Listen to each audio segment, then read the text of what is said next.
Well, howdy there, Internet people. It's Dana again, and today you're at Research Road. This is a weekly series where we go through science and tech news with a bit of dry humor. Then we answer some questions from y'all. Today is the 25th of March, 2025, and today is the 60th anniversary of Martin Luther King Jr.'s march to the state capitol in Alabama. This is when he said that the arc of the moral universe is long, but it bends toward justice.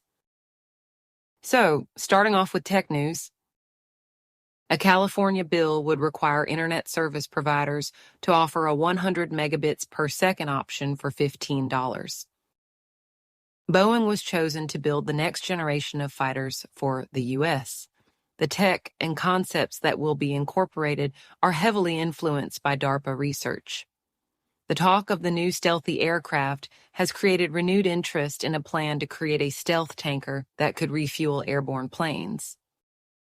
A study suggests that extensive ChatGPT usage might increase feelings of loneliness. And now on to space. NASA is doing something awesome. For real, AWESOME is the acronym. It stands for Auroral Waves, excited by substorm onset magnetic events. Basically, NASA is going to shoot rockets at the aurora and measure how it reacts. It should help better understand and therefore predict space weather. Asteroid 2024 Wire 4, which is the one that caused all the concern about possibly hitting Earth, is being used as an example of why we need to fund planetary defense and develop protocols for protecting the planet. So we don't have to rely on oil workers. The National Reconnaissance Office added to its collection of spy satellites. The Czech Republic and Ukraine have launched a spy satellite as well. NASA has scrapped the goal of putting the first woman on the moon. Now it's time to talk about the developing climate crisis.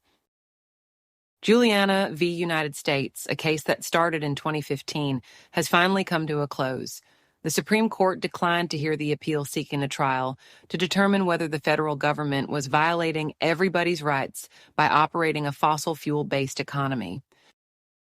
Trump has talked about a repeal of the Inflation Reduction Act, which contains many green initiatives. Well, it may have an unlikely defender, rich people who want to stay rich.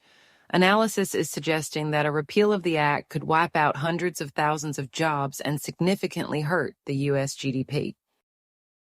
In the world of animals are being poisoned by an algae bloom off the coast of Southern California. The algae bloom is worsened by the warming planet. Sea lions in particular are being heavily affected, causing erratic behavior, and it can make them more aggressive. A kangaroo was let out of its enclosure by a goat in South Carolina. There's no real science in that, just what?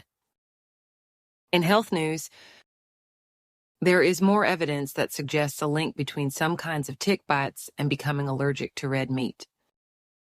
Health experts are warning that the measles outbreak will continue to spread and are encouraging vaccination. It seems increasingly likely that long-running datasets that are used to figure out global population greatly underrepresented rural areas, and that the planet might have billions more passengers than expected. Now let's dig up the past a little. A rock in Spain might end up rewriting history a bit. Preliminary dating says that engravings on a stone are 200,000 years old. That's significantly older than the oldest known cave art. Some researchers are urging caution and encouraging people to wait for more precise testing. And now on to oddities. Viral internet claims are circulating about an underground city under Egyptian pyramids. Egyptologists are dismissing the claim as a huge exaggeration. The general consensus is that, like the Mayans, the Egyptians might have built over locations that carried special significance to them, but they do not expect the discovery of an underground city. The viral claims of a city have not yet been peer-reviewed. Yellowstone has a new thermal vent that has opened up.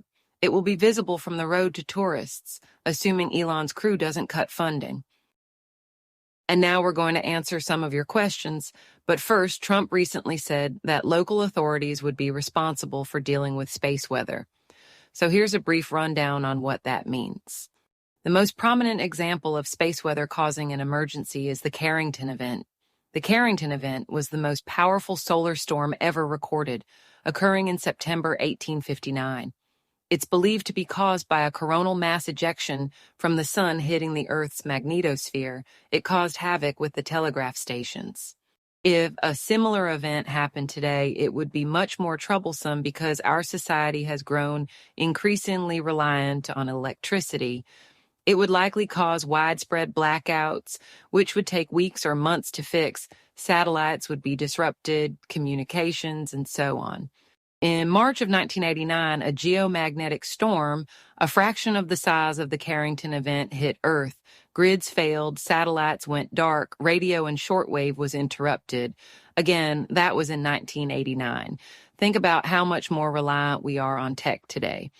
Lloyd's of London suggests a Carrington-size event happening today could cause around $3.5 trillion in losses and take an extended period to repair and recover from. It would be a global crisis. This is one of the things it seems Trump wants your local and state government to handle, and that's not some exaggeration. Space weather was explicitly mentioned.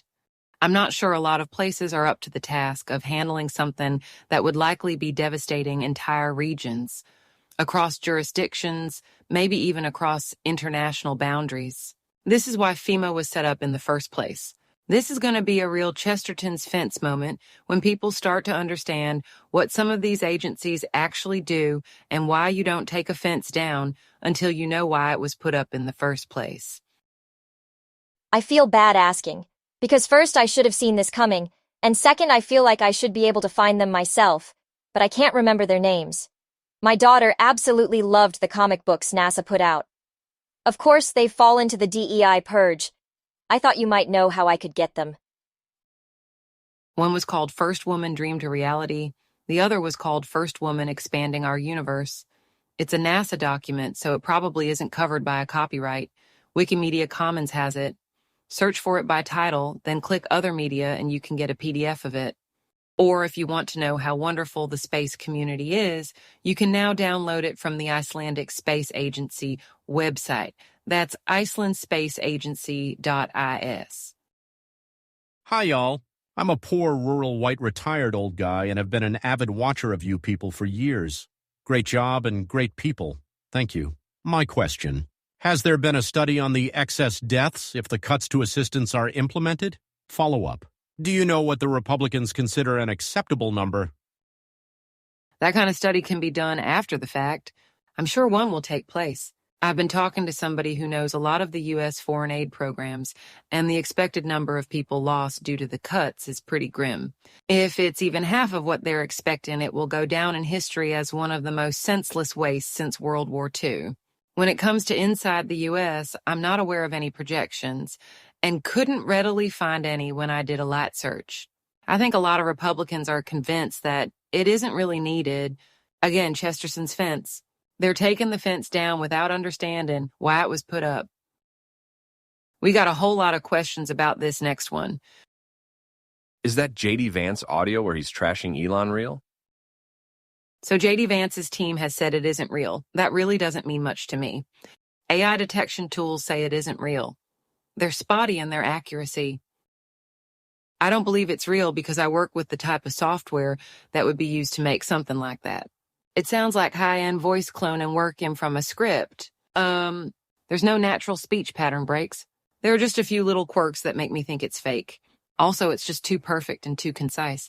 When people are really ranting, they tend to have a lot of extra complaints and comments that are only understood in context of the wider conversation. Everything in that clip is a zinger. So, I'm going to say I think it's fake, but also have to admit it's a feeling and experience, not backed up by hard analysis. That looks like all the questions for this week. This week's quote is attributed to Martin Luther King Jr. The soft-minded man always fears change. He feels security in the status quo, and he has an almost morbid fear of the new. For him, the greatest pain is the pain of a new idea. So that's all the data we have to date. Hope you enjoyed it and hope to see you again soon.